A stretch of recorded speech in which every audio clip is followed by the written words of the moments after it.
నమస్తే, welcome to ఏటీ. ప్రస్తుతం మనతో మాట్లాడడానికి రాజ్యసభ ఎంపీ అనిల్ యాదవ్ గారు ఉన్నారు. ఒకసారి అన్న, ఈరోజు భారీగా బర్త్డే సెలబ్రేషన్ జరిగాయి. సో ఏం చెప్పదలు? భారీగా అంటే మా నాయకుడు రాహుల్ గాంధీ గారు మా హీరో. జనరల్గా మనం చూస్తాం ఇండస్ట్రీలో సల్మాన్ ఖాన్, షారుఖ్ ఖాన్ వాళ్ళ సెలబ్రేషన్స్ అయితే, కానీ మా పొలిటికల్ హీరో రాహుల్ గాంధీ గారు. మేము గతంలో కూడా గత 20 సంవత్సరాల నుంచి రాహుల్ గాంధీ గారు జన్మదిన వేడుకలు చేస్తున్నాం. ఈసారి ఇంకా పెద్ద ఎత్తున కూడా చేస్తున్నాం. ఎందుకంటే రాహుల్ గాంధీ గారు ఆయన చేసిన కష్టం, ఆయన చేసిన కాంగ్రెస్ పార్టీని ఈరోజు ఏ స్థాయికి తీసుకొచ్చిరో మనం అందరం చూసినాం.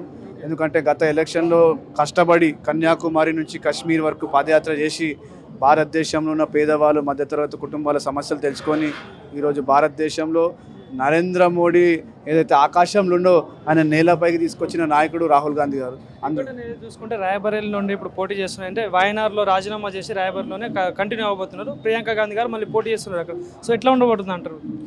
ప్రియాంక గాంధీ గారు మా సౌత్ ఇండియా నుంచి పోటీ చేస్తున్నారు. దాన్ని మేము స్వాగతిస్తున్నాం. ఎందుకంటే గాంధీ ఫ్యామిలీ అంటే భారతదేశంలో అందరూ లైక్ చేస్తారు, కానీ సౌత్ ఇండియా అంటే ఇంకెక్కువ గాంధీ ఫ్యామిలీకి లైక్ చేస్తారు. అలాంటిది ప్రియాంక గాంధీ గారు స్వయంగా వాయనాడు నుంచి పోటీ చేస్తున్నారంటే మేము స్వాగతిస్తాం. అదేవిధంగా మేము రాహుల్ గాంధీ గారికి, ఖర్గే గారికి, సోనియా గాంధీ గారికి కృతజ్ఞత చెప్తున్నాం. ఎందుకంటే ప్రియాంక గాంధీ గారిని రాజకీయాల్లోకి తీసుకొస్తున్నారు. ఫస్ట్ టైం పోటీ చేస్తుంది కనుక మేము వెల్కమ్ చేస్తున్నాం. ఇంకోటి చూసుకుంటే ఎన్డీఏ కూటమి అభ్యర్థులు కూడా మా టచ్లో ఉన్నారు అని చెప్పేసి రాహుల్ గాంధీ గారు చెప్పడం జరిగింది. సో ఏంది నిజంగానే ఉన్నట్టేనా?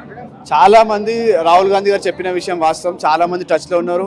మీరే ముందు చూస్తుంటారు రేపు పార్లమెంట్ స్టార్ట్ అయినాక ఏ విధంగా ఉంటుంది. ప్రధానంగా నీట్ అభ్యర్థులు కూడా లీకేజ్తో చాలా ధర్నాలు చేస్తున్నారు. సో ఎట్లాంటి న్యాయం చేకూరుతున్నారు? ఎన్డీఏ ప్రభుత్వం వైఫల్యం కనిపిస్తుంది క్లియర్గా. సో ఎట్లాంటి న్యాయం చేయకూడదు? ఎన్డీఏ ప్రభుత్వం గత 10 సంవత్సరాల నుంచి చేస్తుంది, మళ్ళీ కొనసాగుతుంది. కాంగ్రెస్ పార్టీ ఆల్రెడీ పిలుపునిచ్చింది. నీట్ సంబంధించిన దాని గురించి పెద్ద ఎత్తున కూడా మేము భారతదేశం వ్యాప్తంగా ధర్నా చేయబోతున్నాం. Thank you.